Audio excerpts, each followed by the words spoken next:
Alright, so we're doing a little bit of an update video today. Took the upper intake off of the F150, cleaned it off and painted it black. Ceramic engine paint. Came out pretty nice, brushed off the 5.0 EFI. So that's polished. I think it looks a lot better.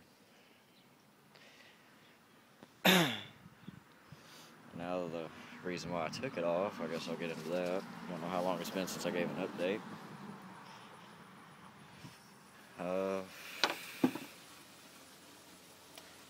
Guess we first better get in it. Alright, so the main reason for this update, as many of y'all who have this generation truck know, the oil gauge is not actually a gauge. It only reads halfway when there is pressure, and all the way down when there's not reliable.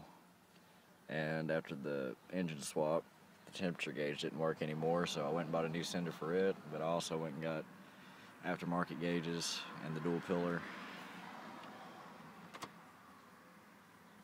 with the red LEDs.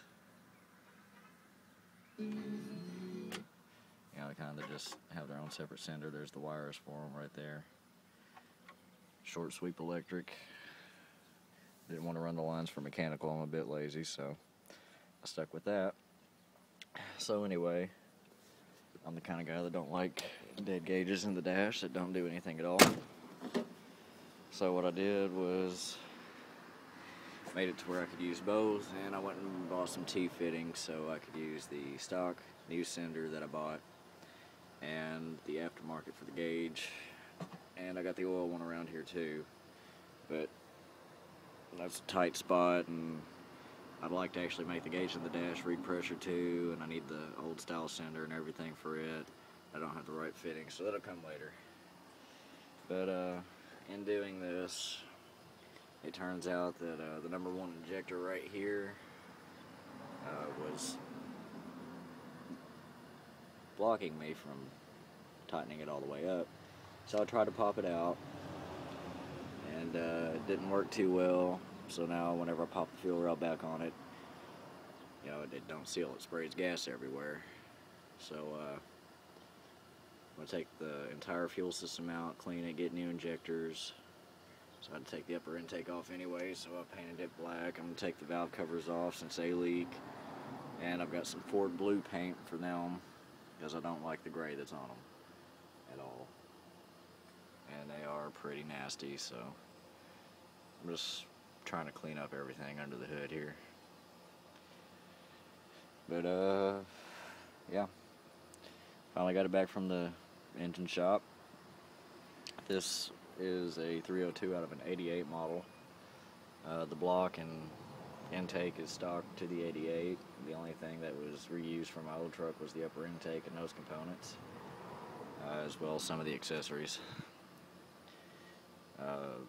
The shop also put me in a new clutch. The clutch was going out. I didn't feel like doing it myself, and I figured since they already had the engine out anyway, I'd let them do it and pay them.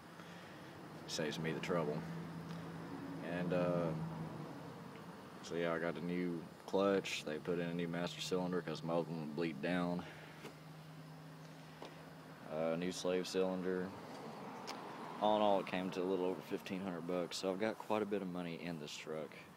Paid $1,400 for it, and I'm up to a little over $4,000 and from the time I purchased it to now.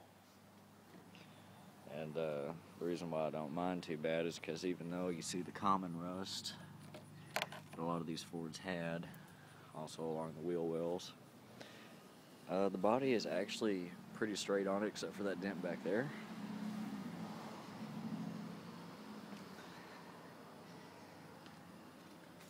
Paint's still decent on it in most areas, got a couple little dings, but other than that, it's an extremely solid truck. There's no rot underneath anywhere at all. The transmission, it's an M5OD, the Mazda 5-speed, M5R2 technically, and the shifter's a little bit sloppy for it. I'll show you that. Yeah, and there's no e-brake, so it has to stay in gear to stay parked. So, I put my foot on the brake. You can see a little bit of slop there. But it still shifts through all the gears just fine. Except for fifth, you need the clutch for fifth, and I don't have a free foot right now. Reverse is fine, it stays nice and tight in all the gears. RPMs are real low while you're driving, so I like that. Transmission solid, the entire drivetrain is solid, the body's really solid, it cleaned up really nice. It's XLT, all the power options. Headliner is a little bit beat up, but it's not sagging a bit.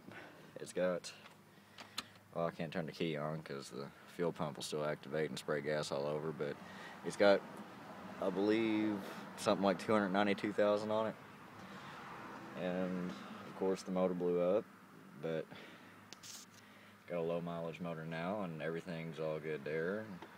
It's just a real solid truck, and I'll tell you one thing, the only real problem that I have with this truck is the rear tank does leak a little bit. It seeps out after several hours, but if I put 3 gallons in it from dead empty, and I mean completely empty from where the rest of it leaks out, put 3 gallons in it, it will still make it a little over 80 miles. So you do the math there. That's between 25 and 30 miles a gallon.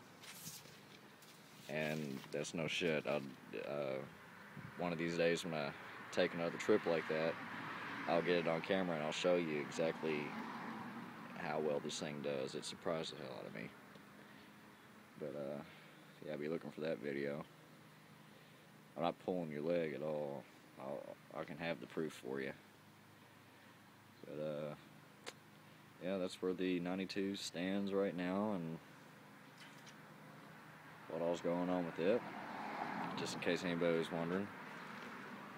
This thing I'll get on pretty soon. So for now, I'm going to cut this video off and I guess I'll do a little update to the 1980 in case any of y'all are wondering what happened to it.